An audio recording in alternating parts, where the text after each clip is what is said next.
Chapter 35 Expiation. There's naught so finely spun, but it connects to the sun. Mr. Thornton sat on and on. He felt that his company gave pleasure to Mr. Hale, and was touched by the half-spoken wishful entreaty that he would remain a little longer, the plaintive Don Goyet, which his poor friend put forth from time to time.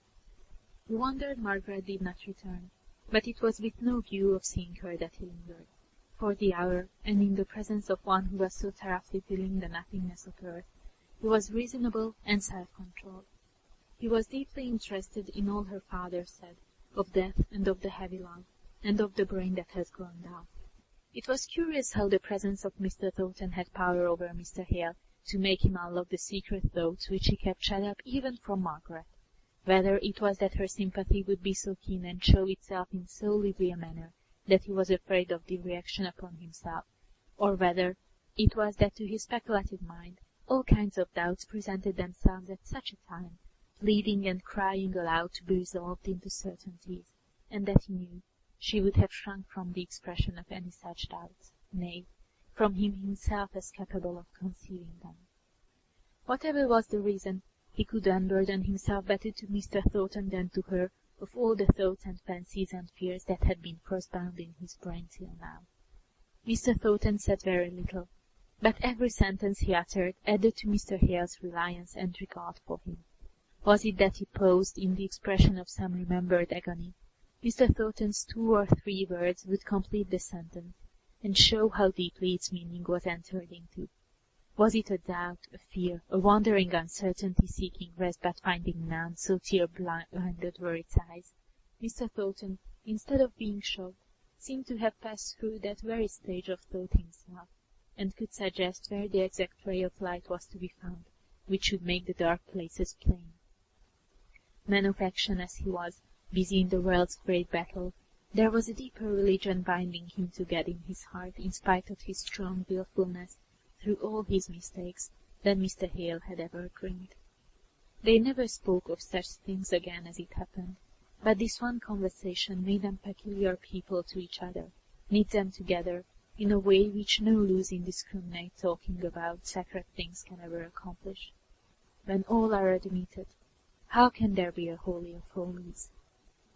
And all this while, Margaret lay as still and white as death on the study floor. She had sunk under her burden. It had been heavy in weight and long carried, and she had been very meek and patient till all at once her faith had given way, and she had groped in vain for help. There was a pitiful contraction of suffering upon her beautiful brows, although there was no other sign of consciousness remaining. The mouth, a little while ago so sullenly projected in defiance, was relaxed and livid. E par che della sua labbia si muova uno spirito suave e pien d'amore, chi va dicendo all'anima, sospira.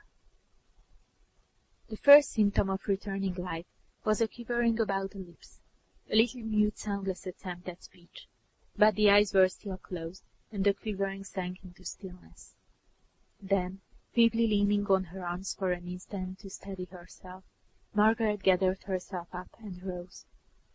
Her comb had fallen out of her hair, and with an intuitive desire to efface the traces of weakness and bring herself into order again, she sought for it, although from time to time in the course of the search she had to sit down and recover strength. Her head drooped forward, her hands meekly laid one upon the other.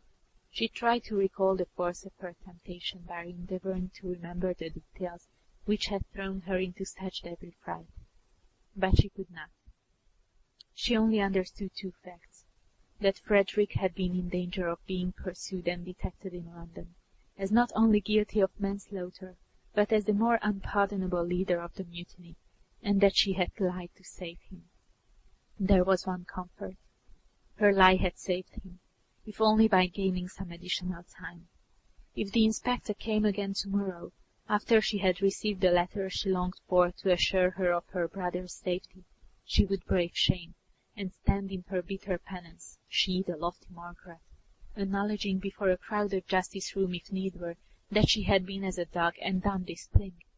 But if he came before she heard from Frederick, if he returned as he had half threatened in a few hours, why, She would tell that lie again. Though how the words would come out after all this terrible pause for reflection and self-reproach without betraying her falsehood, she did not know. She could not tell. But her repetition of it would gain time for Frederick. She was roused by Dixon's entrance into the room. She had just been letting out Mr. Thornton. He had hardly gone 10 steps in the street before a passing omnibus stopped close by him, and the man got down and came up to him, touching his hat as he did so. It was the police inspector.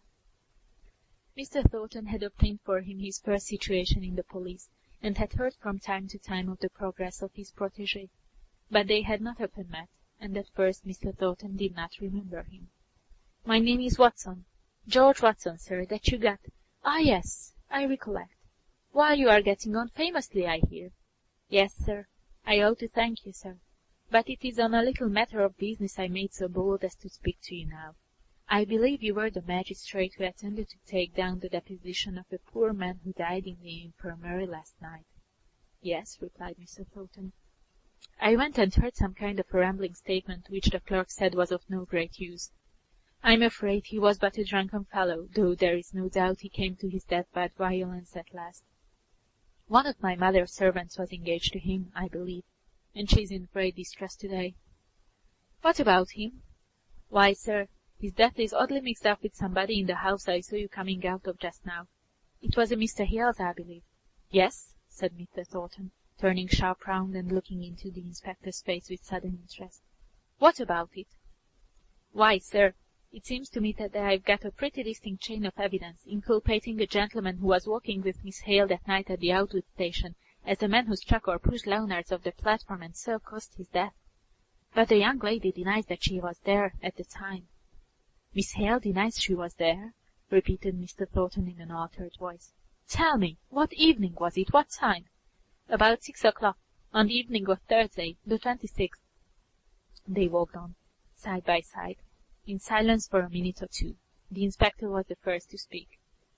"You see, sir, there is like to be a coroner's inquest, and I've got a young man who is pretty positive. At least, he was at first, since he has heard of the young lady's denial. He says he should not like to swear, but still he's pretty positive that he saw Miss Hale at the station, walking about with a gentleman, not 5 minutes before the time when one of the porters saw a scuffle, which is set down to some of Leonard's impudence, but which led to the fall which caused his death. And seeing you come out of the very house, sir, I thought I might make bold to ask you see, it's always awkward having to do with cases of disputed identity, and one doesn't like to doubt the word of a respectable young woman unless one has strong proof to the contrary." "And she denied having been at the station that evening?" repeated Mr. Thornton in a low, brooding tone. "Yes, sir, twice over, as distinct as could be.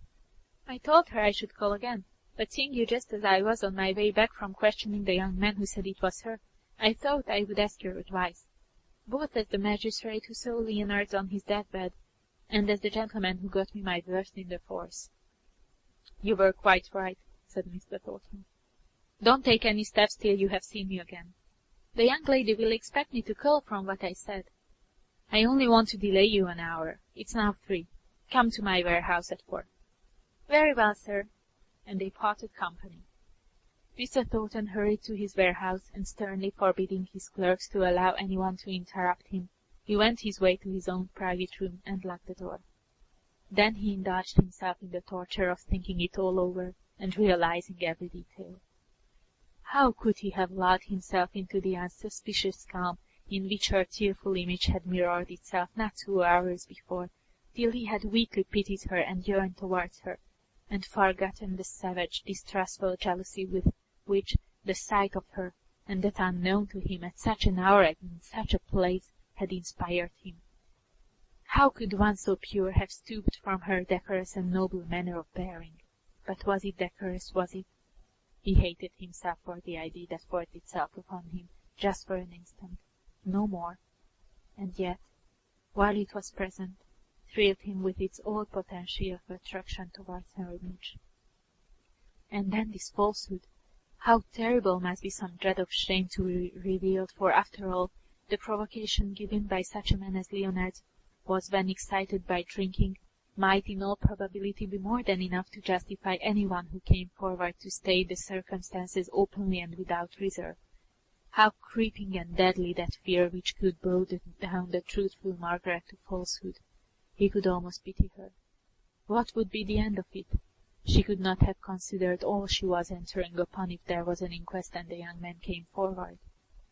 Suddenly he started up. There should be no inquest. He would save Margaret. He would take the responsibility of preventing the inquest, the issue of which, from the uncertainty of the medical testimony, which he had vaguely heard the night before from the surgeon in attendance, could be but doubtful.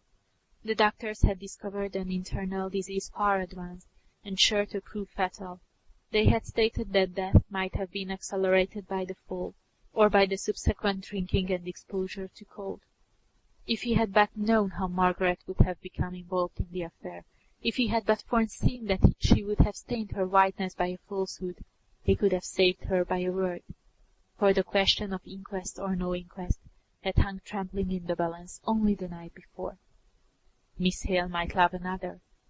It was indifferent and contemptuous to him, but he would yet do her faithful acts of service of which she should never know. He might despise her, but the woman whom he had once loved should be kept from shame, and shame it would be to pledge herself to a lie in a public court, or otherwise to stand and acknowledge her reason for desiring darkness rather than light. Very grey and stern did Mr. Thornton look as he passed out through his wondering clerks. He was away about half an hour, and scarcely less stern did he look when he returned, although his errand had been successful. He wrote 2 lines on a slip of paper, put it in an envelope, and sealed it up. This he gave to one of the clerks, saying, "I appointed Watson, he who was a packer in the warehouse and who went into the police, to call on me at 4 o'clock. I have just met with a gentleman from Liverpool, who wishes to see me before he leaves town. Take care to give this note to Watson when he calls." The note contained these words: "There will be no inquest. Medical evidence not sufficient to justify it. Take no further steps. I have not seen the coroner, but I will take the responsibility." Well, thought Watson, it relieves me from an awkward job. None of my witnesses seem certain of anything except the young woman. She was clear and distinct enough. The porter at the railroad had seen a scuffle, or when he found it was likely to bring him in as a witness, then it might not have been a scuffle, only a little laughing, and Leonards might have jumped off the platform himself. He would not have stick firm to anything. And Jennings, the grocer shopman, well, he was not quite so bad, but I doubt if I could have got him up to an oath after he heard that Miss Hale flatly denied it. It would have been a troublesome job, and no satisfaction. And now I must go and tell them they won't be wanted. He accordingly presented himself again at Mr. Hale's that evening. Her father and Dixon would have fain persuaded Margaret to go to bed, but they, neither of them, knew the reason for her long-continued refusals to do so. Dixon had learned part of the truth, but only part. Margaret would not tell any human being of what she had said, and she did not reveal the fatal termination to Leonard's fall from the platform. So Dixon's curiosity, combined with her allegiance to urge Margaret to go to rest, which her appearance as she lay on the sofa showed but too clearly that she required. She did not speak, except when spoken to. She tried to smile back in reply to her father's anxious looks and words of tender inquiry, but instead of a smile, the wan lips resolved themselves into a sigh. He was so miserably uneasy that at last she consented to go into her own room and prepare for going to bed. She was indeed inclined to give up the idea that the inspector would call again that night, as it was already past 9 o'clock. She stood by her father, holding on to the back of his chair. "You will go to bed soon, papa, won't you? Don't sit up alone." What his answer was she did not hear. The words were lost in the far smaller point of sound that magnified itself to her fears and filled her brain. There was a low ring at the door-bell. She kissed her father and glided downstairs, with a rapidity of motion of which no one would have thought her capable who had seen her the minute before. She put aside Dixon. "Don't come. I will open the door. I know it is him. I can. I must manage it all myself." "As you please, miss," said Dixon testily, but in a moment afterwards she added, "But you're not fit for it. You are more dead than alive." "Am I?" said Margaret, turning round and showing her eyes, all aglow with strange fire, her cheeks flushed, though her lips were baked and livid still. She opened the door to the inspector, and preceded him into the study. She placed the candle on the table and snuffed it carefully, before she turned round and faced him. "You are late," said she. "Well?" She held her breath for the answer. "I'm sorry to have given any unnecessary trouble, ma'am, for, after all, they've given up all thoughts of holding an inquest. I have had other work to do and other people to see, or I should have been here before now." "Then it is ended," said Margaret. "There is to be no further inquiry." "I believe I've got Mr. Thornton's note about me," said the inspector, fumbling in his pocket-book. "Mr. Thornton's?" said Margaret. "Yes, he's a magistrate. Ah, here it is."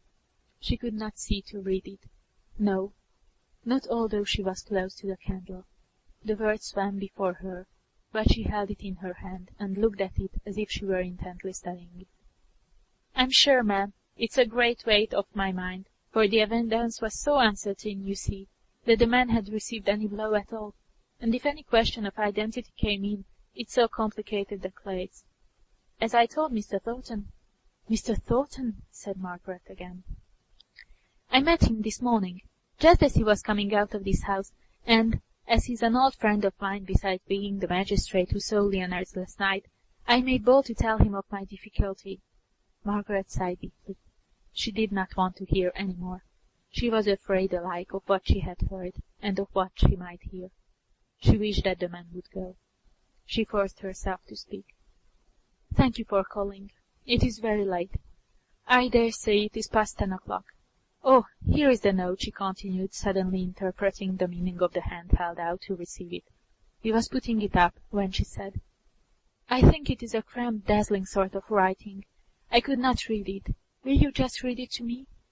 He read it aloud to her. "Thank you. You told Mr. Thornton that I was not there." "Oh, of course, ma'am. I'm sorry now that I acted upon information which seems to have been so erroneous. At first the young man was so positive, and now he says that he doubted all along, and hopes that his mistake won't have occasioned you such annoyance as to lose their shop you custom. Good night, ma'am." "Good night." She rang the bell for Dixon to show him out. As Dixon returned up the passage, Margaret passed her swiftly. "It is all right," said she, without looking at Dixon, and before the woman could follow her with further questions, she had sped upstairs and entered her bedchamber and bolted her door. She threw herself, dressed as she was, upon her bed. She was too much exhausted to think. Half an hour or more elapsed before the cramped nature of her position and the chilliness, supervening upon her great fatigue, had the power to rouse her numbed faculties. Then she began to recall, to combine, to wonder. The first idea that presented itself to her was that all this sickening alarm on Frederick's behalf was over, that the strain was past. The next was a wish to remember every word of the inspector's which related to Mr. Thornton. When had he seen him? What had he said? What had Mr. Thornton done? What were the exact words of his note? And until she could recollect, even to the placing or omitting an article, the very expressions which he had used in the note, her mind refused to go on with its progress. But the next conviction came too, was clear enough. Mr. Thornton had seen her close to Outwood Station on the fatal Tuesday night, and had been told of her denial that she was there. She stood as a liar in his eyes. She was a liar. But she had no thought of penitence before God. Nothing but chaos and night surrounded the one lurid fact that in Mr. Thornton's eyes she was degraded. She cared not to think, even to herself, of how much of excuse she might plead. That had nothing to do with Mr. Thornton. She never dreamed that he or anyone else could find cause for suspicion in what was so natural as her accompanying her brother, but what was really false and wrong was known to him, and he had a right to judge her. "Oh, Frederick, Frederick!" she cried. "What have I not sacrificed for you?" Even when she fell asleep, Her thoughts were compelled to travel the same circle, only with exaggerated and monstrous circumstances of pain. When she awoke, a new idea flashed upon her with all the brightness of the morning. Mr. Thornton had learned her falsehood before he went to the coroner. That suggested the thought that he had possibly been influenced so to do with a view of sparing her the repetition of her denial. But she pushed this notion on one side with the sick wilfulness of a child.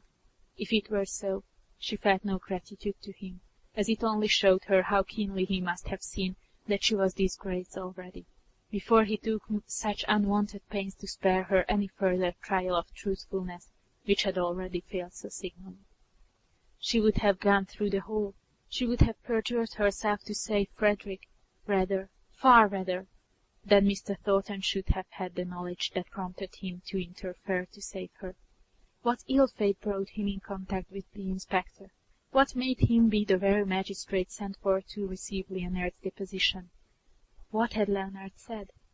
How much of it was intelligible to Mr. Thornton, who might already, for aught she knew, be aware of the old accusation against Frederick through their mutual friend Mr. Bell? If so, he had striven to save the son, who came in defiance of the law to attend his mother's deathbed, and under this idea she could feel grateful. Not yet, if ever she should, if his interference had been prompted by contempt. Oh, had anyone such just cause to feel contempt for her? Mr. Thornton, above all people, on whom she had looked down from her imaginary heights till now. She suddenly found herself at his feet, and was strangely distressed at her fall. She shrank from following out the premises to their conclusion, and so acknowledging to herself how much she valued his respect and good opinion. Whenever this idea presented itself to her at the end of a long avenue of thoughts, she turned away from following that path. She would not believe in it. It was later than she fancied, for in the agitation of the previous night she had forgotten to wind up her watch, and Mr. Hale had given special orders that she was not to be disturbed by the usual awakening. By and by the door opened cautiously, and Dixon put her head in. Perceiving that Margaret was awake, she came forwards with a letter. "Here's something to do you good, miss. Letter from Master Frederick." "Thank you, Dixon. How late it is." She spoke very languidly, and suffered Dixon to lay it on the counterpane before her, without putting out a hand to take it. "You want your breakfast, I'm sure. I will bring it you in a minute. Master has got the tray already, I know." Margaret did not reply. She let her go. She felt that she must be alone before she could open that letter. She opened it at last. The first thing that caught her eye was the date 2 days earlier than she received it. He had then written when he had promised, and the Ra might have been spared. But she would read the letter and see. It was hasty enough, but perfectly satisfactory. He had seen Henry Lennox, who knew enough of the case to shake his head over it in the first instance, and tell him he had done a very daring thing in returning to England, with such an accusation, backed by such powerful influence, hanging over him. But when they had come to talk it over, Mr. Lennox had acknowledged that there might be some chance of his acquittal, if he could but prove his statements by credible witnesses. That in such case it might be worth while to stand his trial, otherwise it would be a great risk. He would examine, he would take every pains. "It struck me," said Frederick, "that your introduction, little sister of mine, went a long way. Is it so? He made many inquiries, I can assure you. He seemed a sharp, intelligent fellow, and in good practice too, to judge from the signs of business and the number of clerks about him. But these may be only lawyers' dodges. I have just caught a packet on the point of sailing. I am off in 5 minutes. I may have to come back to England again on this business, so keep my visit secret. I shall send my father some rare old cherry, such as you cannot buy in England, such stuff as I've got in the bottle before me. He needs something of the kind, my dear love to him. God bless him. I'm sure. Here's my cab. P.S. What an escape that was. Take care you don't breathe of my having been, not even to the shows." Margaret turned to the envelope. It was marked "Too late." The letter had probably been entrusted to some careless waiter who had forgotten to post it. Oh, what slight gobets of chances stand between us and temptation! Frederick had been safe and out of England 20, nay, 30 hours ago, and it was only about 17 hours since she had told a falsehood to baffle pursuit, which even then would have been vain. How faithless she had been! Where now was her proud motto, fais ce que doit, advienne que pourra? If she had but dared to bravely tell the truth as regarded herself, defying them to find out what she refused to tell concerning another, how light of heart she would now have felt! Not humbled before God as having failed in trust towards him, not degraded and abased in Mr. Thornton's sight. She caught herself up at this with a miserable tremor. Here was she classing his low opinion of her alongside with the displeasure of God. How was it that he haunted her imagination so persistently? What could it be? Why did she care for what he thought, in spite of all her pride, in spite of herself? She believed that she could have borne the sense of almighty displeasure, because he knew all, and could dread her penitence, and hear her cries for help in time to come. But Mr. Thornton, why did she tremble and hide her face in the pillow?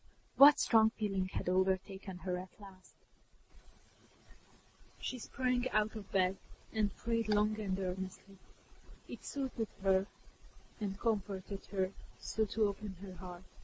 But as soon as she reviewed her position, she found the sting was still there, that she was not good enough, nor pure enough to be indifferent to the lowered opinion of a fellow creature, that the thought of how he must be looking upon her with contempt stood between her and her sense of wrongdoing. She took her letter in to her father as soon as she was dressed. There was so slight an allusion to their alarm at the railway station that Mr. Hale passed over it without paying any attention to it. Indeed, beyond the mere fact of Frederick having sailed undiscovered and unsuspected, he did not gather much from the letter at the time. He was so uneasy about Margaret's pallid looks. She seemed continually on the point of weeping. "You are sadly overdone, Margaret. It is no wonder. But you must let me nurse you now." He made her lie down on the sofa, and went for a shawl to cover her with. His tenderness released her tears, and she cried bitterly. Poor child," said he, looking fondly at her as she lay with her face to the wall, shaking with her sobs. After a while they ceased, and she began to wonder whether she durst give herself the relief of telling her father of all her trouble. But there were more reasons against it than for it. The only one for it was the relief to herself, and against it was the thought that it would add materially to her father's nervousness, if it were indeed necessary for Frederick to come to England again, that he would dwell on the circumstance of his son's having caused the death of a man, however unwittingly and unwillingly, that this knowledge would perpetually recur to trouble him in various shapes of exaggeration and distortion from the simple truth, and about her own great fault he would be distressed beyond measure at her want of courage and faith, yet perpetually troubled to make excuses for her. Formerly Margaret would have come to him as priest as well as father, to tell him of her temptation and her sin, but latterly they had not spoken much on such subjects, and she knew not how, in his change of opinions, he would reply if the death of her soul called down to his. No, she would keep her secret and bear the burden alone. Alone she would go before God and cry for his absolution. Alone she would endure her disgraced position in the opinion of Mr. Thornton.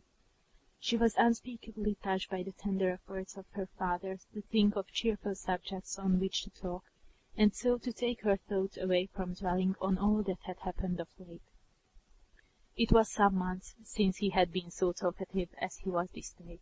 He would not let her sit up, and offended Dixon desperately by insisting on waiting upon her himself.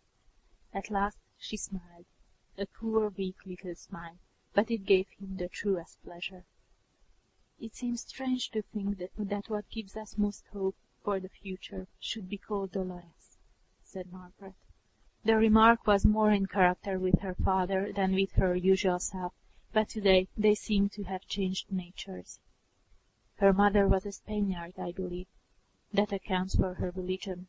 Her father was a stiff Presbyterian, when I knew him, but it is a very soft and pretty name. How young she is!